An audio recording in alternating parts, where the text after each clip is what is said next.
Families have been shattered by gun violence. Needless, senseless gun violence. When you have somebody lose their life to gun violence, it impacts not just that person's family, but the community too. America has a gun violence problem. Headlines are often filled with news of gun violence. A number of these incidences could have been prevented. These problems affect real people, like Roberta McKelvin, whose son was killed. My only son, Nathaniel McKelvin III, Nate, and two of his friends was shot. They survived, he did not. So I am Nate and I am his voice. Gun violence is an issue in the U.S., but there are preventative measures that can be taken. According to Everytown for Gun Safety, 40,620 people die by guns in an average year. In South Carolina, 964 people die in an average year, the 10th highest rate of gun deaths in the U.S. Locally, here in Columbia, South Carolina, many people are searching for solutions that can make an impact. We want common sense gun laws that will help keep our families safe. Gunshot wounds to the body can be devastating and are seen every day in hospital systems.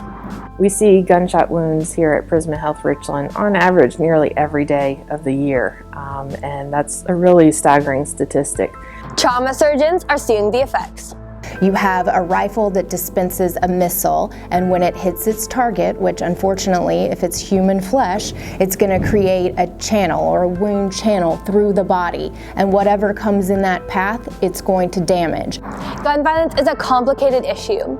Let's explore some problems and ways to make the community safer. Gun violence can be reduced by the implementation of background checks on all firearm sales, the expansion of red flag laws, and the promotion of outreach and education programs. These solutions have a real possibility to make an impact. A background check verifies that a person does not have a criminal record or is not ineligible to own a firearm. It's critical that both federal and state background checks are in hand before the gun can be purchased. Currently, unlicensed dealers do not require background checks for a firearm to be sold. A new federal law could include a requirement for background checks from unlicensed dealers, like online sales or gun shows. We should using the NICS system, cover all commercial sales of firearms with a background check. It could also require a completed background check for the transfer of a firearm. We should check to see if you are violent, if you are a terrorist, if you're likely to do harm with that deadly weapon. A red flag law is a temporary measure to remove a firearm from a person who has shown considerable warning signs of being a threat to themselves or others.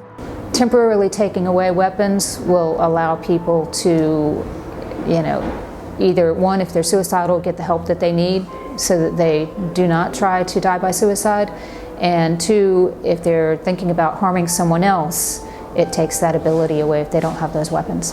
According to Everytown, in 56% of mass shootings, the shooter exhibited dangerous warning signs before.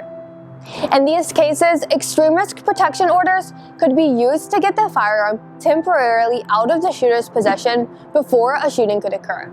Encouraging states to use these laws isn't enough because it doesn't guarantee that people will use it. A federal law with a component of training law enforcement, prosecutors, and judges is vital. This means that they would know how to use the law and when. It would also be vital for a mandatory usage clause to be included in a federal law.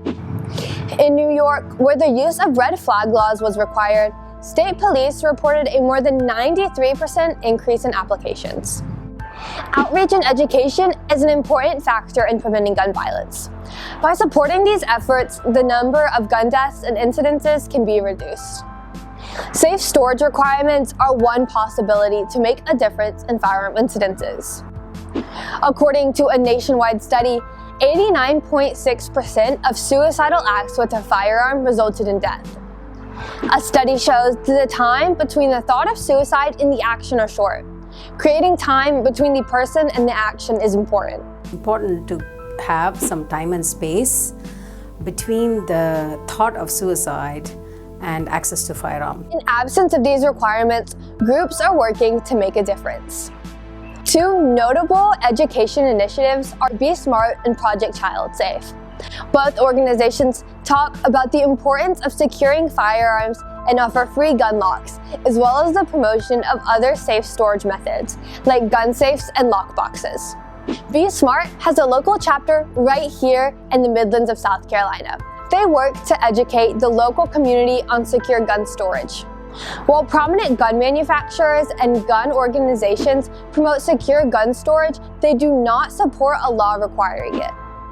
It is estimated that 4.6 million children live in households with unsecured guns. Promoting outreach and education can help to make communities safer. We all have to come together. It would take all of us. We have to educate young people that a gun is not the answer to anything, and that a gun's gonna get you one or two places, either the cemetery or in prison. These preventative measures could save lives and have the opportunity to make a real impact.